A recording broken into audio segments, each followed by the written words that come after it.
name's Summer. I'm from Brooklyn. I'm not from Brooklyn. Am I from Brooklyn now? I think you qualify as now being from Brooklyn. I live in New York, and this is my second time at 8 camp, and I brought my wife. Okay, enjoy yourself. Go ahead. I'm Donna Rizham. I'm also from Brooklyn, born and raised. I'm from Brooklyn. Unlike this one here.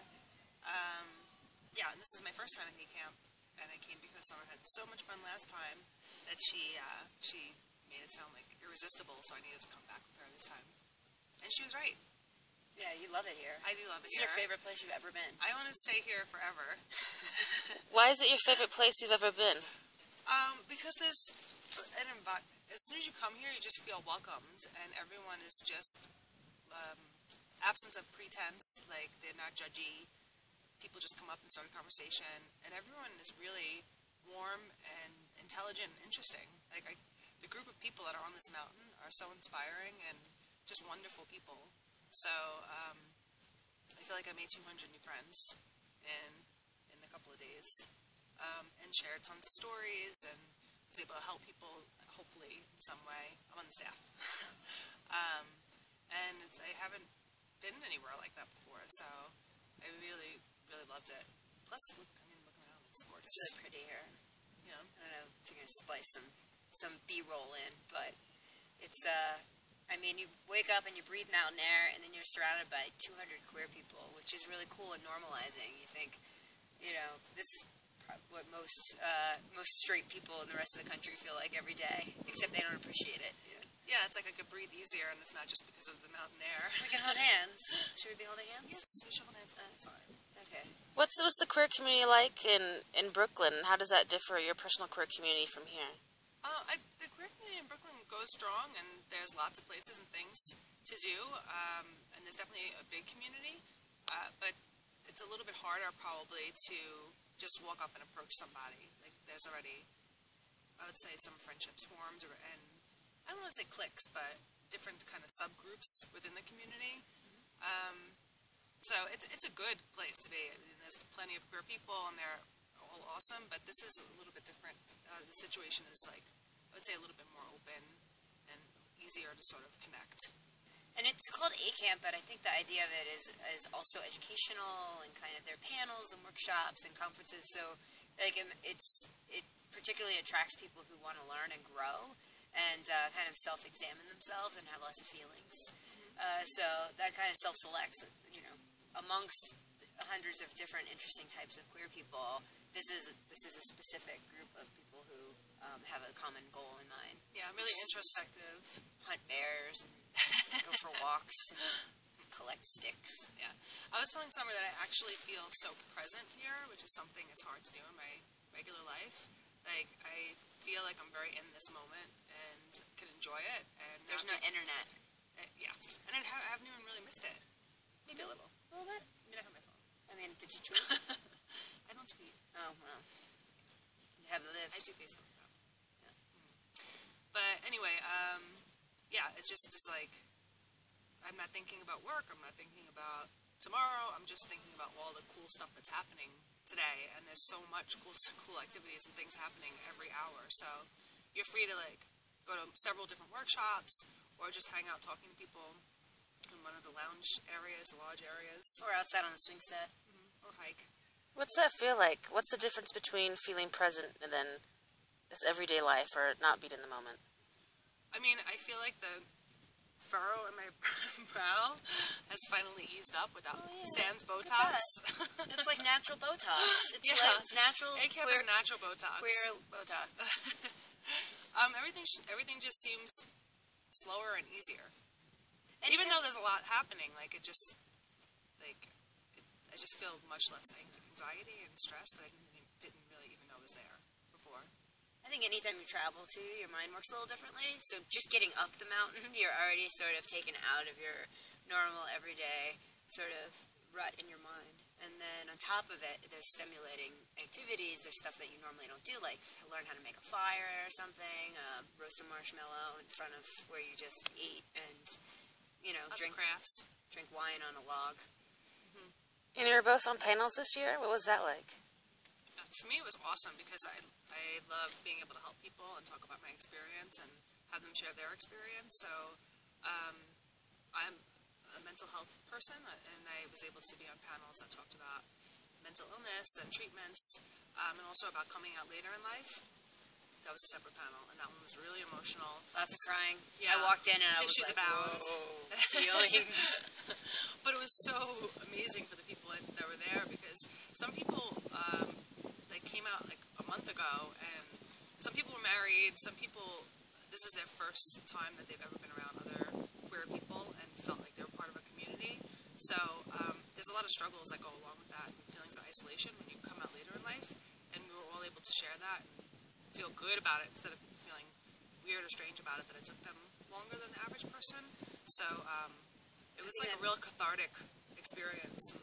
And I think it normalizes. I mean, this whole mountain normalizes you, because however different or strange or quirky or nerdy, like, it doesn't matter. It normalizes all that, because you see lots of people that can get along and be cool and interesting from different backgrounds. And I think the panels kind of like bring these groups together that have different shared experiences and make you feel less alone. And I think that's where the tears come from, because all of a sudden you realize, wow, someone else knows exactly how I feel and exactly what I've gone through, and it makes you feel less alone in the world and more happy. And it also gives people a space just to be themselves. Like, one of the quotes here is, "You be you." You do you. Right? So people have been making T-shirts and stuff. It's branding. You got to get that right. Okay, you do you. It's the first time I heard it. Okay. But it's true. You really, even if you don't exactly connect to what's happening at the panel, like, I think that people are having the experience that they could. It's okay to be whoever they are, like whatever gender expression they want to bring, whatever sexuality they feel, if it's fluid, if they identify as lesbian, if they identify as bisexual. It's like, it's all right. And I don't think that people have that experience all the time before having an experience like A camp, especially in different places. Some places are a little bit harder than others. So this really gives them that opportunity. In summer last year, you were a lesbian staffer, and now you are a counselor. What's that difference been like? Has there been a shift? Well, the first time I was sort of watching from the outside and just kind of experiencing it. I mean, of course, I was part of the camp, but I wasn't having as many one-on-one opportunities with campers, and I really sort of resorted to playing lots of pranks. Like, I nominated myself as an autostraddle intern, which I was sort of a promotion from Celesbian, and started a whole election, and so it was really kind of just like having fun with the lesbians on the mountain. And this one's been a little bit more intense. Just in terms of, I'm kind of feel responsible for this group of 10 to 15 people having fun, and I want to make sure that, like, everyone is where they want to be, and meeting people and able to bond and have relationships. So it's kind of like it's flipping it almost from the inside out. But I've been on panels both times, and I've really loved it. I think it's nerve-wracking, because I think I don't have any more information or wisdom than any other person, so why are they looking to us to be a panel? But it really is more like a discussion group, and it's kind of cool to just hear other people's experiences, and it's a lot of sharing and insight. Mm-hmm. So feelings is something that, it's a word that gets used a lot. Can you elaborate on how feelings is important at A camp? I like a feeling. I think it dredges up a lot of things that we don't really face every day. Feeling isolated, being rejected by family, going through these common shared experiences, not having rights. There's lots of different things that we go through as queer people. And I think for this moment that you're on this mountain, you breathe like this sigh of like, oh, okay. Mm-hmm. It's not just me. There's a whole community of people that have gone through this, and we're all here to kind of hug it out. And so, feelings is used as sort of this blanket word that covers all of that. And plus, you're just excited, which is another feeling. Right. Excited and drunk. Is drunk a feeling? I sure feel it when I'm drunk. Sometimes you feel drunk. Yeah. So you get a range of, from one moment you might be crying and hugging somebody, and the next moment you might be inspired, and then later on you're dancing and drunk, and it's the range of feelings, the feeling mountain. There's a lot of feelings. I think that everyone...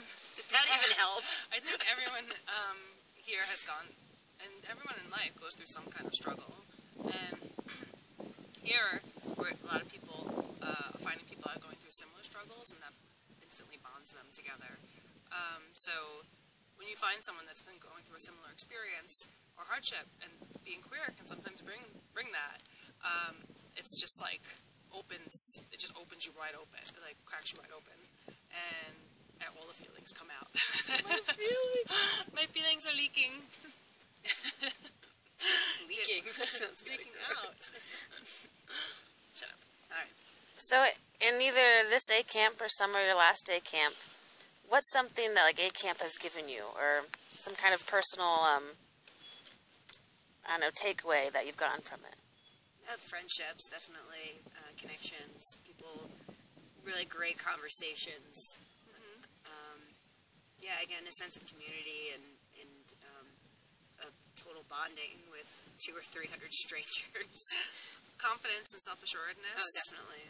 Yeah, and just like awesome memories.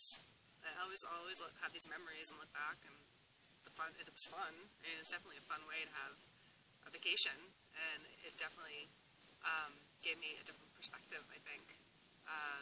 Just if I'm questioning or feeling awkward in a situation, just remember that like there's plenty of people out there who are accepting and like-minded, and it's just to be myself. You do you, I will do me. Oh. Awesome. Ooh. Is there anything like what I meant to say? Is there anything else you'd like to share? Go A camp. Yeah. Ooh, I have a little eyelash. Thanks, babe. Okay. You're welcome. Yeah, we want to come back anytime we can, every time, if possible. And we're just happy that there's a site and a place for people to come together and experience all this. Same. Yes. Oh, you copied my answer. Ditto. Do what you want. Okay. You do you. Cool. Thank you both very much. You're welcome. Thank you. And goodbye.